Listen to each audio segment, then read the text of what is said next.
And I'm an investor in health tech companies, specialized in VCs, so in very, very risky companies. In my portfolio, we have 12 companies, and I invested in 45 companies already. So I have, like, we would say, in my mind, I'm a machine, and I've worked my own AI to be able to enhance my portfolio and to be enhanced to the risk I take and get rich, of course. So what we do as UI, I'm a partner at UI. We invest a lot in healthcare. We have 700 million invested in healthcare, in private equity and VCs. And where we are very interested in healthcare is that, in fact, of course, we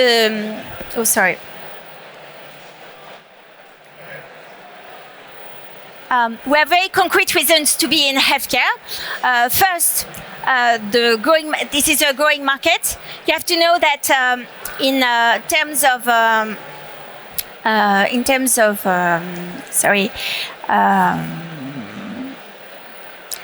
raising capital, health tech represents 9.7 billion, whereas ed tech, and I regret it, is only 1.3 million.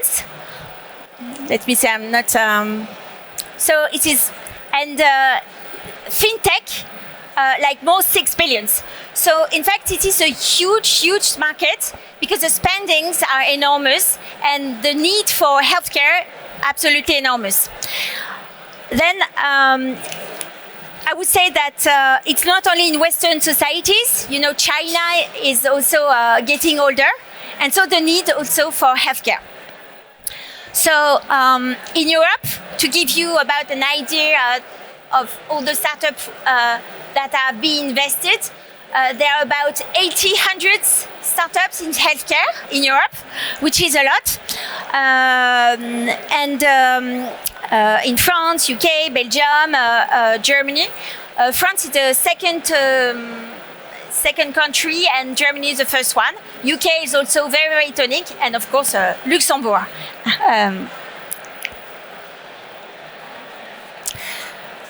These are very concrete reasons why I'm working as an investor in healthcare. But you know, as the philosopher Descartes said, I have a million reasons to believe, but I will never believe for these reasons, which is the same for me. I've been invested in healthcare because I had tons of questions I discovered and answers, which seems quite strange to me. For example, did you know, and we just talked about it, that 2/3 of people having Alzheimer's are women? I'm sorry, because we get older longer. We die before, but not only, and we talked about it on the previous panel. Maybe you knew that for 3 months of longer life, people are really, and states are really able to invest a lot of treatments. And if you show the proof that your treatment is getting, on average 3 months longer, this is enormous. We talked also about that, about femtech problems and specialized and specific problems and disease for women. And we talked about endometriose, which takes about 7 years. Of RNCs that is not being diagnosed. Then another curiosity for me was the fraud and the loss, the enormous loss of money. You know, in dental fraud, it's being like $12 billion in US are lost because of fraud. So this is also a major subject. And another question that I had, and that was strange to me to see that was in radiologies, you know that a doctor sees 50, 100 image a day, which is absolutely enormous because, you know, and 30% of the times he doesn't see the fracture, which is a problem because if you don't see the fracture, and then you have problems and problems getting on for the patients. So these are more the questions that I have when I see an entrepreneur. It's what does he have in mind? What does he want to do? And how does he want to save the world? So that's why we have, of course, a team. We are business. We have doctors. We have scientifics. We have all those persons because you have to be like the image of also the startups that you see, the teams that you see, and we are with a different type of character. We are able to just challenge the startups and go on and see if we want to invest or not. So I see many startups. I would say the latest trends I see, we were talking about femtech. Of course, cardiology and oncology are the biggest trends ever and will remain it with new, new treatments. And AI is absolutely major in the biotechs. We see also a lot of new treatments like center into digital, so the digital therapeutics.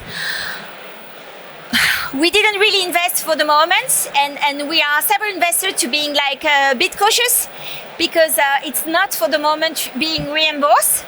And being reimbursed in European countries, it's quite a sesame to be able to enter the market. So how I see things in healthcare, we have three verticals, I would say. We have digital health, which is really, data, and we see telemedicine, remote monitoring, digital diagnostics. And we invested a lot in digital. And as I'm telling you, what we see the most is our market,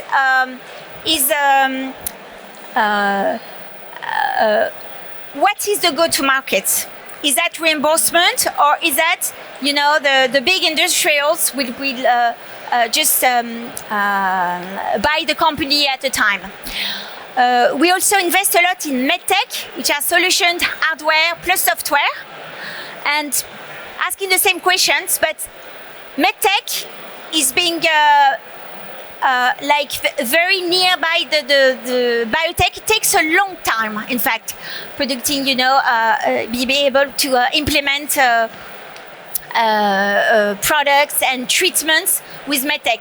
When we invested in heart, it takes about 7 years to have a pump, and that's about what he said. And we have also all this clinical evidence to prove, because nobody here wants to have a heart pump that has not been through several stages of control and clinical trials. And so we have biotechs also that is absolutely surrounded by AI in all the treatments, and very enthusiastic by this sector because things are changing. Treatments are being amazing now, more and more personalized and less costly, which is the key. So to give you a concrete example, in radiology, in imagery, as I told you, you see here pictures, and you see how the AI is surrounding the fracture. Maybe, I'm sure the radiologist most of the time sees it better, but sometimes when it's quite thin, he doesn't. with the problem he had. Then what AI does also is that the report is already made. When he goes out of the image room, he has his report just set up. And so, for example, Glimmer, which is one of the companies we invested in, now that's in 35 countries. They're doing like 12 million turnover, and they get bigger and bigger. I would just say that the problem with AI in radiology is that sometimes, the radiologists, maybe, or the young ones, they really rely on AI. And so this is a question on the side, but how are we learning? And AI can be quite a pain for that. So I told you about diagnostics and medtech. We also invested in Sunrise. Sunrise is a company that is symbolic of tech, very deep tech. At the beginning, polysomnography. When you have problems with sleeping, then you have to go to the hospital, spend about 2 days, and being monitored by polysomnography. So 2 days at the hospital, it's about 2,000 euros. And this is a big problem for states because they reimburse that. So you have many companies like Sunrise inventing diagnostics that are less costly. And here, you see the guy. He looks happy. He has a very, very small treatment, not treatment, but diagnostics. He stays at home, and we can monitorize his sleeps and say if he does apnea or not. And it's linked to a sleep clinic in the United States because the product is launched in the United States. And whenever you have a problem, you don't feel at ease, and you type on Google, I cannot sleep, then you come to digital clinics, and Sunrise is one of them. And after you are being diagnostics. Other types of diagnostic of preventions is EEG, your AirPods. They will become electroencephalogram and prevent, epilepsy. Epilepsy, you have tons of signs in your brain just before the crisis. And so if you have your electroencephalogram and you use it for listening to music, it can warn you and say, okay, you're driving, just park and do your crisis, and after you can come back to real life. So quite amazing investments. And I would say at last we talked a lot about elderly people. There exist many I would say devices, and we invest in cameras. In cameras, that's because cameras gets tons of images, and while analyzes these images, you can then predict the fall, which is the first cause of death after illness of elderly people. That's what we like it. So it's hardware and software, and very often the frontier is very very narrow. And last but not least, I talked about innovation also in biotechs. We invested in Algotex. I was telling you about a cream, it's a repositioning of molecules, and this cream was made for mental health to prevent from depressions, and a scientific thought that he could use it as a cream for other purpose, for neuropathies. When you get chemotherapies, I wish you won't, but that might happen. In fact, your oncolog just wants you to concentrate on your treatment, your chemotherapies, and doesn't want that you take other pills for other problems. And neuropathy seems very peripheral problems, but sometimes it can be so painful that you stop your treatment. So to prevent it, we are we invest in Algotex, which will deliver a cream to be able to smooth all those neuropathies. So I give you several examples just to show you how innovations in healthcare is going on. It's very concrete things. All those startups are looking for their markets, but hopefully they will.